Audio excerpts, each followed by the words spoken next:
Assalamualaikum warahmatullahi wabarakatuh. Kembali lagi bersama kami di channel saya, Fuad Hidayat Bimbel Channel. Kali ini saya akan menginformasikan tentang surat edaran tentang rekrutmen penulis soal asesmen kompetensi Madrasah Indonesia atau AKMI tahun 2022 yang sebelumnya sudah dilaksanakan pada tahun 2021. Nah, di sini ada beberapa perbedaan dengan tahun sebelumnya, yaitu tahun 2021. Ini kepada yang terhormat Kepala Kanwil, Kemenag Provinsi, Kemenag Kabupaten Kota, Kepala Madrasah. Jadi surat ini ditunjukkan untuk Kepala Kanwil Provinsi, Kepala Kantor Kabupaten Kota, Kemenag Kabupaten Kota, kemudian Kepala Madrasah. Oke, saya singkat. Di sini ada keterangan pendaftaran dilaksanakan mulai tanggal 7 sampai dengan 7 Januari sampai dengan 21 Maret 2022. Tapi, teman-teman harus hati-hati karena ada batas penguploadan syarat-syarat tertentu yang harus diupload ya, seperti ijazah nanti akan dijelaskan. Jadi walaupun di sini tertulis pendaftaran 7 sampai 21 Maret, itu dari tahap 1 atau tahap awal pendaftaran upload sampai tahap terakhir. Nah, yang perlu diperhatikan adalah tahap pendaftaran upload berkasnya. Oke. Itu kalau tidak salah sampai tanggal 21 Januari. Jadi kita masih punya beberapa hari ke depan. Oke, langsung saja kita baca pendahuluan, kita lewat. Nah ini, yang kedua, persyaratan peserta berbadan sehat dibuktikan dengan surat keterangan sehat dari dokter. Mungkin untuk yang pertama ini surat keterangan sehat kita harus ngecek ya ke dokter. Kayaknya bisa deh ke puskesmas. Atau kalau aman ya ke rumah sakit ya. Tapi sepertinya kalau di puskesmas yang ada dokter bernip mungkin bisa cap di situ ya, cap basah. Kemudian yang kedua, status sebagai guru madrasah negeri atau swasta dan pengawas madrasah dibuktikan oleh surat rekomendasi dari kepala madrasah bagi guru dan surat rekomendasi dari kepala kantor Kemenag Kabupaten Kota bagi pengawas. Jadi untuk yang poin kedua, persyaratan peserta yang poin B ya, itu tidak hanya diperuntukkan untuk guru negeri, guru swasta juga bisa mendaftar di seleksi penulis AKMI kali ini. Yang ketiga, memenuhi persyaratan administrasi sebagai berikut. Yang pertama, memiliki pengalaman terlibat dalam kegiatan pengembangan instrumen penilaian. Dibuktikan melalui sertifikat kegiatan pengembangan instrumen penilaian. Dan atau surat keterangan pengalaman dalam pengembangan instrumen penilaian. Mungkin bisa ditunjukkan dengan SK atau sertifikat workshop, seminar, dan sejenisnya. Pokoknya yang terkait dengan instrumen penilaian.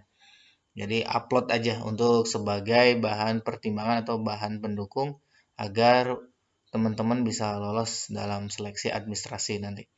Kemudian salinan ijazah terakhir yang dilegalisir dari perguruan tinggi. Nah, ini di sini harus dilegalisir ya. Jadi diperhatikan agar teman-teman tidak gagal dalam seleksi berkas karena di sini tertulis salinan ijazah terakhir yang dilegalisir. Jangan sampai teman-teman daftar tapi dari berkasnya tertolak karena hal-hal tertentu yang tidak membaca atau tidak sesuai dengan juknis. Kemudian syarat berikutnya yang keempat atau poin D, memiliki kompetensi yang diperlukan yaitu kecakapan tata tulis bahasa Indonesia. Saya yakin teman-teman sudah baik sekali dalam tata tulis bahasa Indonesia. Kecakapan bekerja secara daring atau online. Jadi karena mungkin nanti ke depan akan lebih banyak bekerja secara daring dan online, di sini ditekankan kecakapan bekerja secara daring atau online. Karena pasti akan berkutat dengan laptop, PC gitu ya, baik secara nantinya mungkin luring ataupun daring, itu pasti memakai apa ya istilahnya ya. Jadi internet segala macam itu harus dikuasai komputer kayak gitu ya. Di sini diberikan kecakapan bekerja secara daring atau online. Jadi harus siap-siap mungkin nanti ke depan pelatihannya online. Serta komitmen yang tinggi untuk menyelesaikan tugas yang diberikan dan bekerja sama dengan tim. Kalau tidak salah di sini ada nanti di bawah ya ada tahapan-tahapannya. Jadi komitmennya mungkin ketika tahap 1 tugas tidak selesai mungkin tidak lanjut ke tahap berikutnya. Jadi yang lolos sampai tahap akhir itu yang punya komitmen untuk menyelesaikan tugas-tugas dan bisa bekerja sama dengan tim.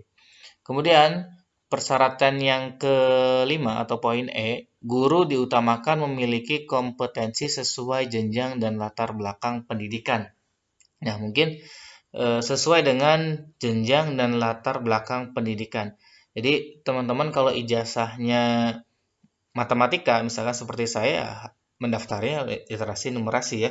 Jangan yang literasi membaca, walaupun mungkin bahasa Indonesia atau bahasa Inggrisnya jago, tapi di sini dia tekankan sesuai dengan latar belakang pendidikan. Tapi ketika teman-teman mungkin ijazahnya apa, tapi punya sertifikat tadi, pengalaman, SK segala macam di bidang lain mungkin bisa bisa bisa menjadi pertimbangan panitia mungkin ya. Tapi yang jelas di sini diutamakan sesuai jenjang dan latar belakang pendidikan. Untuk yang literasi membaca itu ada bahasa Indonesia dan bahasa Inggris, kemudian literasi numerasi matematika untuk MI dan MTS. Jadi bisa yang guru MI, MTS, literasi numerasi matematika dan IPA atau kita kenal dengan MIPA untuk yang jenjang MA. Literasi sains IPA untuk yang MI kelas atas dan MTS, untuk yang MA biologi, fisika, kimia. Literasi sosial budaya ada IPS, PKN, keagamaan kecuali bahasa Arab. Berarti mungkin yang fikih, Quran, hadis, akidah akhlak, sejarah kebudayaan Islam, dan mungkin ada yang belum saya sebutkan, mohon maaf. Yang terakhir adalah bimbingan konseling atau BK. Nah, prosedur pendaftaran, setiap guru madrasah pengawas dapat mengajukan lamaran secara mandiri atau rekomendasi dari kepala madrasah atau kepala kantor kabupaten kota sesuai persyaratan yang ditetapkan. Yang kedua, rekrutmen dilakukan secara online dengan rincian penunjuk pada link ini. Nanti linknya bisa diklik di deskripsi ya. Kemudian yang ketiga, berkas-berkas yang diperlukan sesuai butir 2, sebagaimana penunjang dapat diupload ke aplikasi paling lambat 21 Januari. Nah, ini yang saya tekankan di awal, walaupun tadi sampai Maret, tapi di sini uploadnya batasnya adalah 21 Januari 2022 sampai jam 10 WIB. Tapi pengalaman tahun lalu itu ada perpanjangan. Mudah-mudahan untuk saat ini tidak ada ya, maksudnya bukan mudah-mudahan, maksudnya agar kita bisa mempersiapkan lebih awal gitu. Jangan seperti tahun lalu nanti juga diperpanjang, santai-santai, jangan. Ini batas akhirnya adalah 21 Januari 2022. Kemudian yang keempat, keputusan hasil rekrutmen tidak dapat diganggu-gugat dan mutlak menjadi kewenangan Direktorat Jenderal Pendidikan Islam Kementerian Agama Republik Indonesia. Jadi kalau yang nggak lolos, ya harap bersabar, tahun depan kalau ada dicoba lagi. Yang lolos nanti selamat. Tahap seleksi, nah di sini. Jenis seleksi administrasi dan kesesuaian jenjang dan latar belakang pendidikan dan keahlian. 28 Januari pengumumannya. Yang tadi uploadnya kan 21 ya. 21 Januari. Nah, ini pengumumannya 28 Januari. Tahap 2, nanti setelah lulus mungkin akan diundang untuk mengikuti pelatihan penulisan tahap 1. Pengumumannya siapa saja 11 Februari 2022. Nah, ini yang dinyatakan lulus tahap 1-nya. Kemudian yang dinyatakan lulus tahap 2, 25 Februari, tahap 3, 11 Maret, lulus tahap 4, 21 Maret. Nah, ini yang dimaksud dengan pendaftaran sampai 21 Maret adalah bertahap. Tahap 5-nya. Adapun yang tahap upload adalah sampai 21 Januari 2022 pukul 10 malam WIB. Pemberitahuan hasil seleksi calon penulis soal instrumen dilakukan oleh Direktorat Jenderal Pendis melalui alamat email yang digunakan oleh pendaftar. Oke, nanti akan dikirimkan pengumumannya lewat email. Jadi Bapak Ibu saat mendaftar emailnya jangan sampai salah. Nanti nggak dapat pengumuman. Penjelasan tentang kewajiban dan hak sebagai calon penulis soal serta tata tertib dan peraturan yang berlaku disampaikan oleh Direktur KSK Madrasah Ditjen Pendes Kemenag RI. Calon penulis soal yang telah menerima penjelasan dimaksud pada butir C diwajibkan menandatangani surat pernyataan melalui hal pokok sebagai berikut. Taat patuh kewajiban. Nah, ini nanti kalau lolos mungkin ya nanti ada surat pernyataan.